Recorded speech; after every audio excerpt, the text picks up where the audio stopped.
No, I was just saying that there's a lot of people that's seeking truth and are even in truth, and a lot of times we get stuck and we're eating.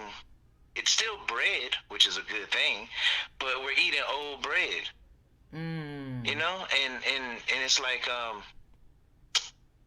I was telling you, I hate to use this terminology, or whatever, but it's a different dispensation. And even if it's the same dispensation, we're miles down the road in the same dispensation. And the Spirit has moved so far and so much since we've obtained some of this bread of truth that, it's different. So we're eating stale bread. We're eating moldy bread nowadays, and Wow. we have to come out of that and remember that the Spirit, the ruach, is Wow. constantly moving. The Spirit is alive. The Spirit is shifting and advancing and is moving toward the kingdom and the era of the kingdom, the aeon, the Mm-hmm. age Mm-hmm. of the kingdom. And so it's constant. The Spirit is constantly moving, and the Spirit is constantly shifting, and the Spirit is constantly advancing. And we need to move, shift, and advance with the Spirit to stay under its covering. And if we're stuck on old teaching and old rhetoric and old commentary, we're not growing and moving with the Spirit. What we're doing is we're focusing on the words of men, that we grew fat on, and we've never actually moved with we were stuck. We're stuck, and I'm just saying that we need to keep it moving. We need to keep it moving. You And know, that's good. That's good. being that we're in a in that we're constantly moving toward the kingdom, we always have to grow. So when you learn how to tie your shoe, or when you learn how to do something when you were a child, like you're still doing it like that. You haven't advanced. You haven't stepped your game up. You haven't learned how to tweak certain things to be faster, to be more savvy, to be to move more with finesse. Like you're still doing old stuff the old way. Like it's time to come on with the come on. That's all. That's basically what I was saying when you brought that up, which was an excellent point. You know, I'm glad you said everything that you just said because I think that what ends up happening a lot of times is we get stuck in our tradition. And I know that, we were chatting about, the children of we were talking about Yasharal as a whole, about how the whole deal is, and my question, what I asked him, my question was this: do you think the reason why they are able to try to pull the wool over our eyes specifically is because they found a tactic perhaps that worked for them in the past, and maybe that's the reason why, for example, they're using Juvenile and Manny Fresh to tell you to vax that thing up? Is it because, and to me, I feel like, and I may be answering part of my own question, but I'm like, is it because of the fact, and I'm adding this now, that they know that the tap dancing and the music and then all of that stuff is innate in us? Is that why they think that they could try it this way? I don't know. I don't know, but I just want to say that there needs to be a point where we truly do wake up and not take the banana in the tailpipe all the time. I always say don't take the banana in the tailpipe, but yet and still I feel like we do. And the purpose for us going in this direction, excuse me, is because I just feel as if there is so much that we're not. It's like we're always learning, but we're never growing. It's like that plant that you have, and I'm sure everybody can think of one if they don't have one. You can remember a time when you had a nice potted plant and the plant continued to grow outward. It didn't grow upward anymore because the pot was just so big, and so it just got so fat in the pot that it just started to just sprout out. And then eventually it does break the pot. But why does it seem like we, as the believer today, is just waiting for the pot to break? Like we just don't transplant, we don't move, we just sit. Why is that? And why are we are hesitant with what this stuff is that they're trying to put in us, for the most part, but they are really using They're Roman place cards, the pastors that they put in place to cajole the people to make these changes. I know I'm asking like five questions at once, but I just want to understand, what is it about us where they feel like they can constantly do the same things over and over again? Well, I'll tell you like this: the proverbial they, you know, Mm-hmm. they study you. Mm. They are studying you, and when you're not looking, when you're not paying attention, when you're just caught up in the everyday aspects of life as they have prescribed, um, they're studying you, and you're sitting here just doing whatever it is that you're doing. They're studying you. They're more. It's so interesting.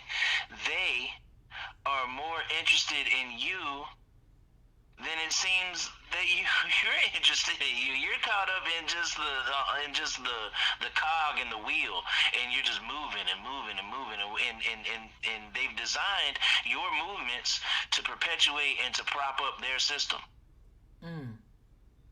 But meanwhile, they're studying you, and through scripture that we're hard headed, we're stiff necked, we can't get right, and eventually Yah has to step in to get us completely, fully right.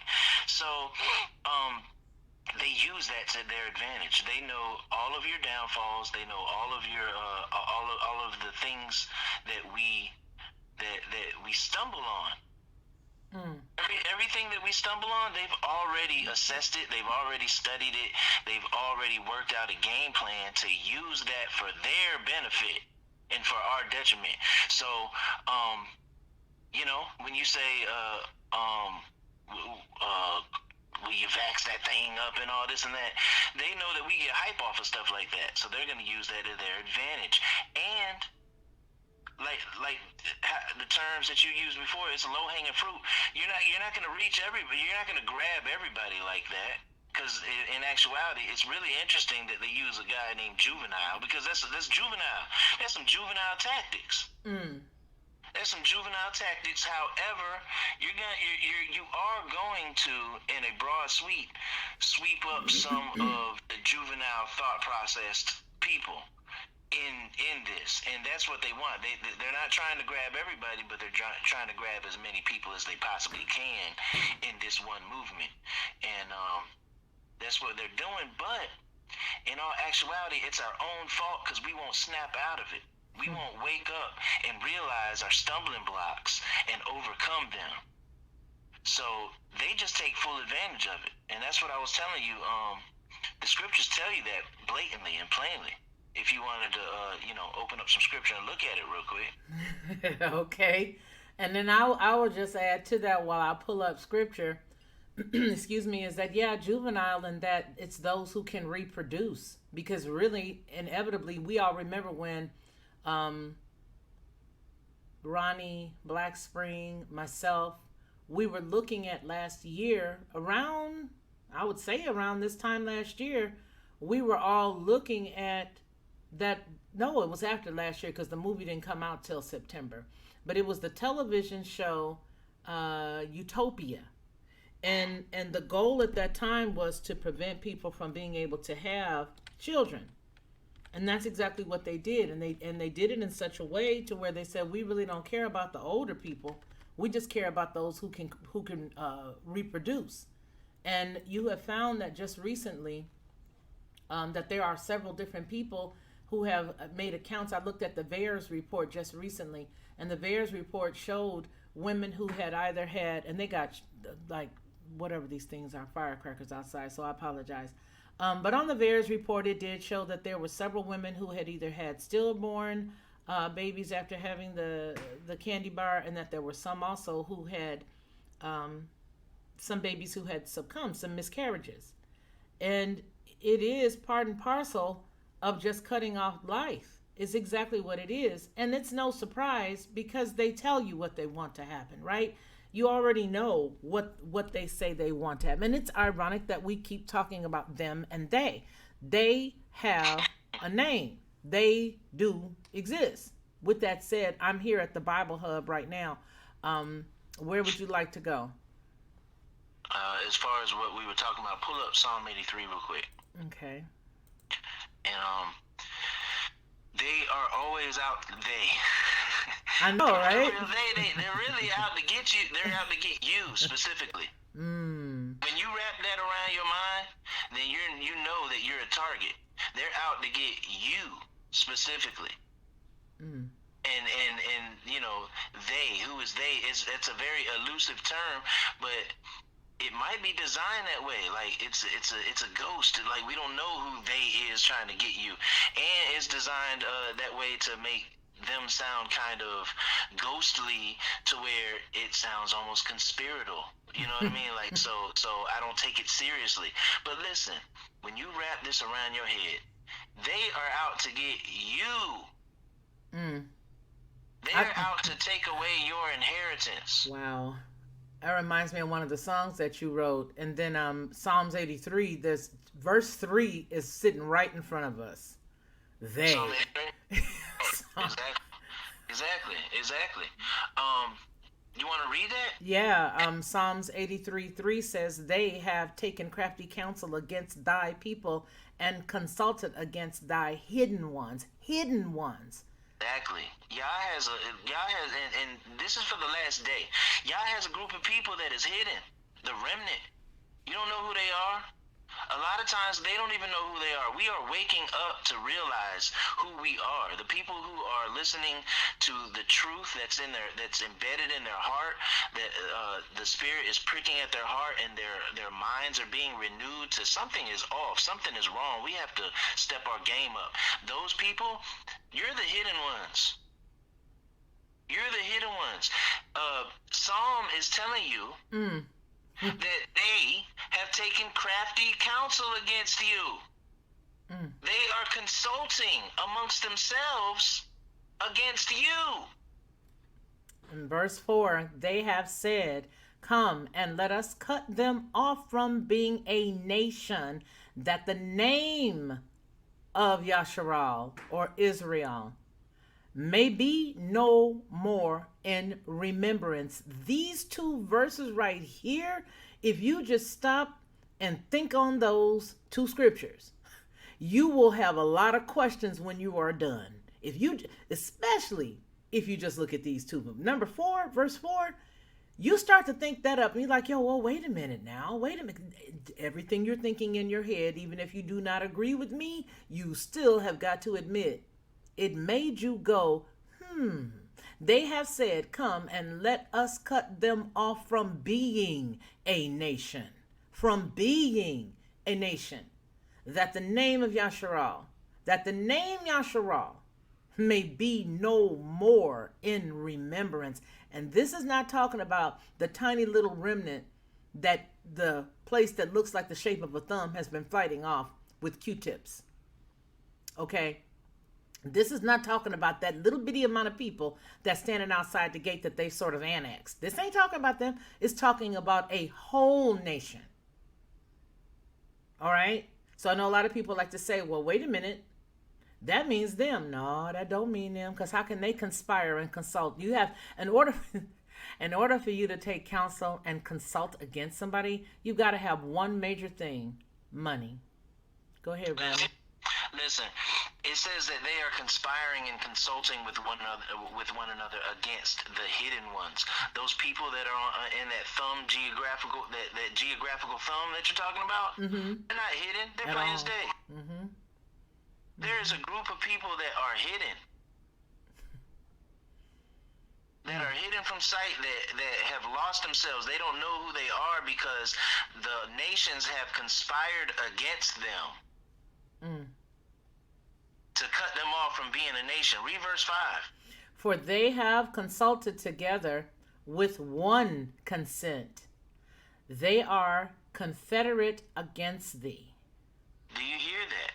And then it goes to tell you exactly who these nations are, so you can break that down as well. But these people have come together on one accord. Wow, I'm reading it now, 6, 7, and 8. Whoa, the tabernacles of Edom and the Ishmaelites of Moab, and the is it Hagarinis, Okay. Hagarinis, and the Gabal, the Ammon, and Amalek, the Mhm. Philistines, with Mhm. the inhabitants of Tyre. Mhm. Aser also is joined with them, and they have Hopelin, the children of Lot. Selah, meaning Okay. think So on look. that. So look. These nations. Oh, I'm sorry. I'm sorry. Go ahead. Go ahead. No, no, Selah means take that in right quick. Selah, think on it. What I Right. just say. Think on that. Meditate on that. So Yeah, so yeah. look, you have all these people that are conspiring against you. All these. So the Hagarenes, Mhm. the Hagar, those are the Gentiles. Mhm. Those are the Gentiles as a whole. Mhm. Ha means the. Gar means nations. Mm. The other nations, the Gentiles. Edom, the Edomites. They don't like Yah's people. The Ishmaelites, they're over there. In all honesty, That's Hagar's kids, isn't it? Ishmael is Hagar's kids. exactly the Hagar, exactly, Mm. and those are the Hagarenes. Mm.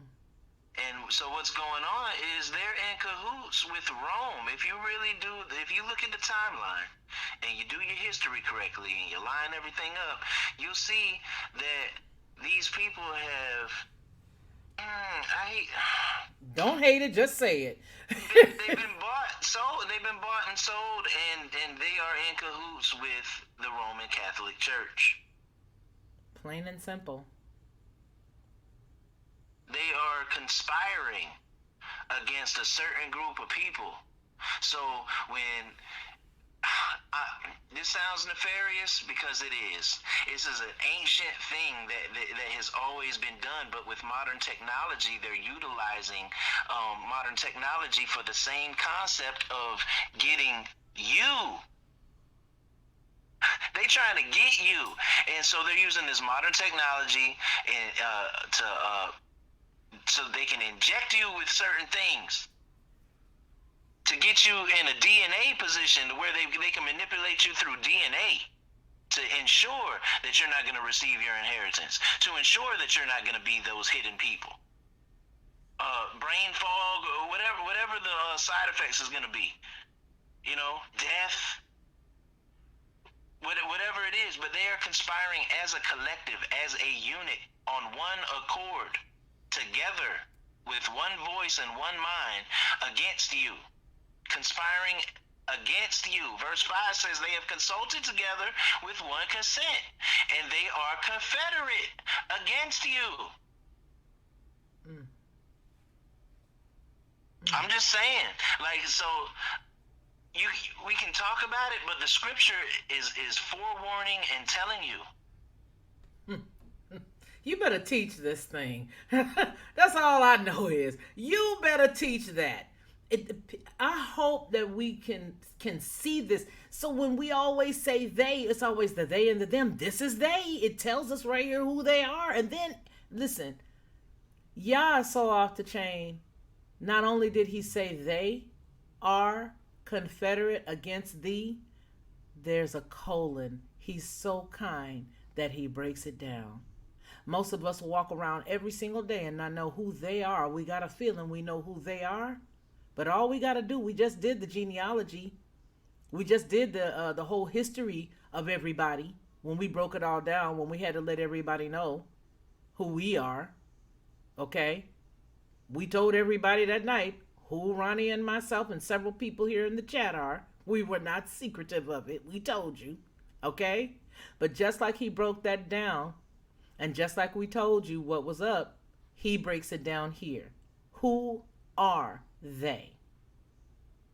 Who are they? And in advance, for the mind that's going to the fact that the person, there's somebody who right now is listening to this, even though we re-recorded this and I'm being urged to tell you this, there's somebody who's saying, well, wait a minute, I'm a Gentile. Does that mean that I'm not going to have this or that? No. If you've been following this channel, then you know that we have already expressed what the word of Yah says with regards to those who are the people who are outside of Yasharal. We've already said that if you believe certain things, specific things with all specificity, that it's given to you as well. But y'all already said that. And it was so amazing how it was easy for all of us collectively to understand and accept it and then swallow. Even those of us who are Yasharal were once, while we were in regular church, were swallowing the fact that we were Gentiles. And it was so untrue. So here's the thing. Since we all collectively swallowed that we were not the people living in the geographic of the thumb, the geography or the topography of the thumb, then let us now, with the same understanding, swallow the fact that for the person who's thinking that they're not getting in, or the person that's thinking that they are separated, you're not. There's a place. What we're saying here is, when we want to know who they are and why they keep doing what they're doing, we need to understand that it is a plan that has been set in place for centuries, and it worked then and it works again. Because just like yesterday when we did the Thank God It's Friday segment, we've been here before. We've been here before. It worked then. And just like we said, well, we were talking about the whole, chimera thing, which is from before, even this time we're reading here. They're going to use whatever they can because it's the exact same thing. This story is the exact same story. Ronnie had to teach me that. We were talking one day and he was like, it's the same story. It's not it's the same story. If you look at the story and you look at today, it's the same story because there's nothing new under the sun. If you go back to this date that we're looking at here in Psalms 83, you can go back before that and there was something else that happened and it was the same story. So the one thing I think that we can do to help ourselves sort of fare well through it all is to look at the end of this dispensation that we're reading. And now we can juxtapose it with where we are. But every dispensation has a beginning, a middle, and an end. All I'm saying is, taking this information, what side of history do you want to be on? Absolutely. Ronnie, it's 23 minutes and that went by fast. We wanted to make sure that we let you guys in on some of our conversations. And this is how my brother and I talk. And so I'm glad that you had the opportunity to talk to us. We can break it on down and you guys can hear another conversation if we cut this one off now and pick back up at the end and just break them to you, so you all have these little pocket pals you can put in your pocket and go ahead on and put your ear pod in and take your 25-minute or your 30-minute walk or whatnot. But I want to go ahead, Ronnie. You have something to share? No, you know me. I would like to round it out. I would just round it on up. Then round it on up. Yeah, I'm just saying though. Like, be mindful. Understand that you have been forewarned. So let's take a note and let's take something from the script and let us forewarn the masses. They are conspiring against you. Understand this. Let that sink in. Absorb those words. Let it weigh heavy on your heart to the fact that you need to do something about it. What do you do about it? Be aware that they are conspiring against you. Mm-hmm. And don't take the pill. Leave it alone. Don't worry about what they have going on. He constantly tells us to not even worry, to not even bother ourselves with the ways of the Gentiles. He says that he's going to put us amongst the Gentiles, but do not learn their ways. And we have a hope and we have a future, and we put all of our trust in Yah and none of our trust in the nations. This is what we do. This is how we get back to our first love. This is how we break away from Babylon. It starts in the mind. We get pricked in the heart by the Spirit, but we listen to the Spirit. And then we change our minds. And then we move in the direction of the kingdom. and not of this kindling that's going to get burnt. All the other nations are kindling that's going to get burnt in the fire. Remember that. Remember that. Keep that on the frontlets of your eyes, and on the seams of your garments, and on the and etched and written in your heart at all times. I love it. I just love it. I just love it. Wow. Thank you for rounding that out as only you can. And we just praise the Most High Yah for everybody listening and being here. Even though this is a part of our series and what we're doing tonight for Back That Thing Up, I just had to capture his sentiments and his feelings. So, Ronnie, I want to thank you so much for being here. We're going to round this on out and go on ahead and leave. We're at 27 minutes and 29 seconds of goodness and phone calls that are coming in. So, so, yeah. So, everybody, I want to thank you and remember what we always say here on this channel, that man shall not live by bread alone, but by every word that proceeds out of the mouth of the Most High Yah. You guys take care. Take care of one another. Lockhart perspective.